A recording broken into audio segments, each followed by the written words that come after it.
시청자 여러분 안녕하십니까? 이영풍TV입니다. 이진숙 방통위원장이 자신의 그 탄핵 심판이 정지되는 것이 부당하다면서 헌법재판소에 낸 가처분 신청이 인용이 됐어요. 이게 어떤 의미가 있는지, 그리고 앞으로 어떤 점이 좀 예의주시해야 되는지, 이 점을 제가 오늘 좀 말씀을 드리고자 합니다. 이진숙 방통위원장이 가처분 신청을 낸 것은 이런 겁니다. 헌법재판관이 9명인데 본인이 탄핵 소추가 되면은 헌법재판관들이 그걸 결정하게 되는데, 헌법재판소법에 재판관, 헌법재판소장 포함해서 재판관 9명 중에 7명이 있어야 사건 심리가 가능하다, 이렇게 되어 있습니다. 이게 이제 88년도 헌법재판소법이 제정될 때 그렇게 룰이 그렇게 만들어졌습니다. 자, 그런데 그럼 7명이 성원이 안 되면 사건 심리를 못해서 어떻게 된다? 업무 정지가 계속 가버리는 거예요. 즉 헌법재판소도 7명의 재판관이 성원이 안 될 경우 어떠한 사건도 심리할 수가 없는 그런 식물 상태가 돼버린다, 이 말입니다. 자, 그런데 그 민주당이 이걸 이미 알고 있었죠. 10월 16일입니까? 10월 말이 되면 헌법재판관 3명이 임기가 종료가 되어서 나간다, 알게 된 거죠. 그럼 6명이 되는 거죠. 6명으로서는 사건 심리를 할 수가 없습니다. 자, 그런데 그러면 이제 나머지 3명을 채워주면 되지 않느냐라고 할 수 있죠. 근데 민주당은 채워줄 의사가 사실은 없었다고 볼 수 있죠. 왜냐하면 지금 국민의힘과 원래 이 3명이 국회 몫인데, 1명은 야당, 1명은 여당, 나머지 1명은 협의해서 하게 돼 있는데 아예 민주당이 그것까지 자기들이 추천하겠다, 이렇게 된 거죠. 왜? 의석수가 많으니까. 국민의힘 굴복하라, 이런 국민의힘 입장에서는 협의할 수가 없는 거죠. 그러니까 거기서 헌법재판관 3명이 선정이 지지부진하게 되면 결국은 헌법재판소가 마비된다는 걸 알고 있었던 거죠. 자, 그런데 이진숙 위원장이 여기에서 신의 한 수를 던집니다. 뭐냐? 본인의 기본권이 침해된다. 이건 맞는 이야기거든요. 가처분 신청이라는 것은 특히 가처분 신청을 내는 주체가 나의 권리가 침해받는다고 할 경우 그 가처분 신청 주체의 적격 여부가 맞게 되면 인용될 가능성이 높아집니다. 그런데 당장 이진숙 위원장은 본인이 취임한 지 이틀 만에 민주당이 탄핵해버렸다는 거죠. 그러니까 이건 뭔가 부당하다. 그래서 빨리 탄핵 소추안이 맞는지, 자기가 탄핵돼도 되는 것인지, 탄핵되면 안 되는 것인지를 빨리 판단을 해달라. 이건 본인의 기본권이죠. 그렇기 때문에 이게 인용이 된 것입니다. 그래서 헌법재판소법 23조 1항에 효력을 멈춰달라, 효력 정지돼 버렸습니다. 즉 헌법재판관이 7명이 안 되어도, 즉 남은 6명으로도 이진숙 방통위원장의 탄핵 심판 사건 심리를 할 수 있게 된 거죠. 자, 그러면 이게 방통위원장에게만 해당이 되느냐? 그렇지 않다는 게 중요합니다. 이런 선례를 만들었기 때문에 앞으로 본인이 뭐 판사이든 검사이든 또는 대통령이든 간에 국회로부터 탄핵 소추를 받을 경우 본인의 기본권이 침해된다고 인정이 되면 헌법재판소를 상대로 가처분 신청을 낼 수 있는 거죠.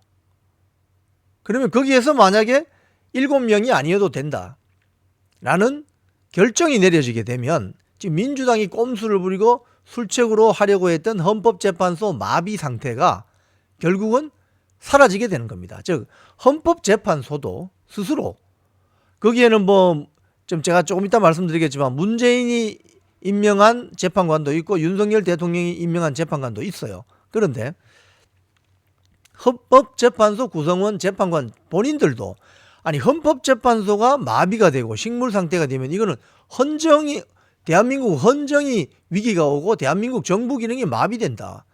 그렇기 때문에 이건 아니지 않느냐, 이런 공감대가 이루어진 것이죠. 그래서 민주당의 꼼수 술책이 지금 먹혀들지 않게 됐다는 게 중요합니다. 이진숙 방통위원장이 이걸 가처분 신청을 하지 않고 내 모르겠다는 어떤 식으로 그냥 뭐랄까요, 포기했더라면 이런 결과가 나올 수가 없죠. 그래서 이준석 위원장의 어떤 그 이번 가처분 신청이 굉장히 중요했다. 중요한 신의 한 수였다. 자, 그런데 지금부터 살펴볼 부분은 이제 이런 겁니다.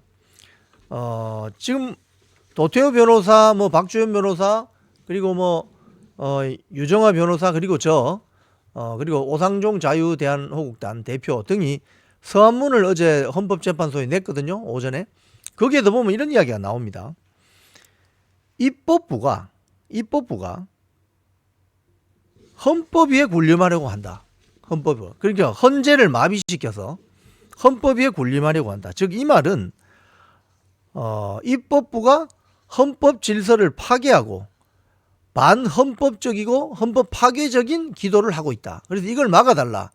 이게 어제 그 탄원서의 주 내용이거든요.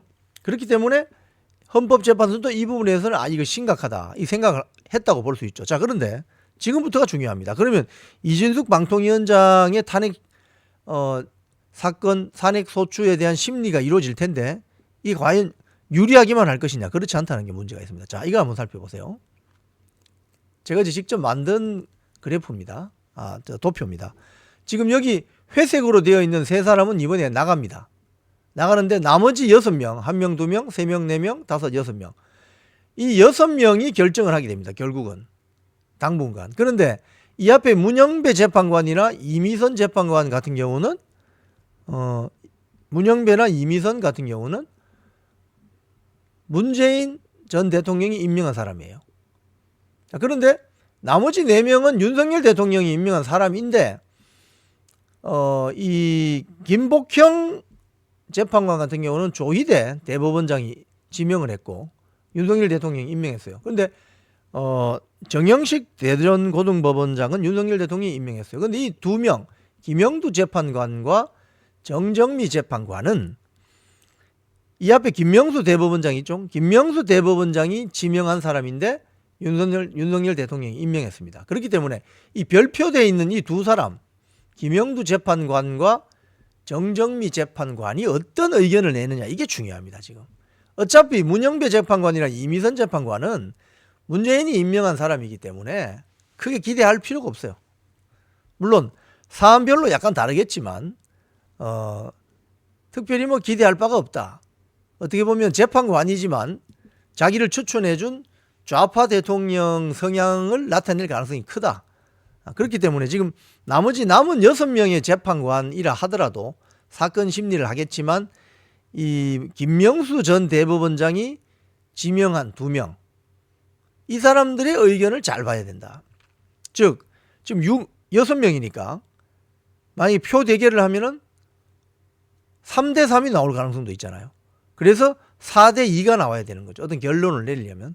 그럼 결국은 이 2명이 중간에 제가 말씀드린 그 김명수 전 대법원장이 지명한 이 2명의 의견이 굉장히 중요하다는 거예요.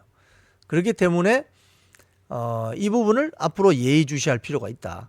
어쨌든 이진숙 방통위원장의 가처분 신청은 정말 신의 한 수였고 인용된 것은 천만다행입니다. 대한민국 헌정이 마비될 뻔하고 입법부인 국회가 헌법 위에 군림하고 헌법을 파괴하는 그 행태를 막아낼 수 있었다는 점에 대해서는 정말 환영할 만한 일이라고 볼 수 있습니다. 지금까지 이영풍 TV였습니다.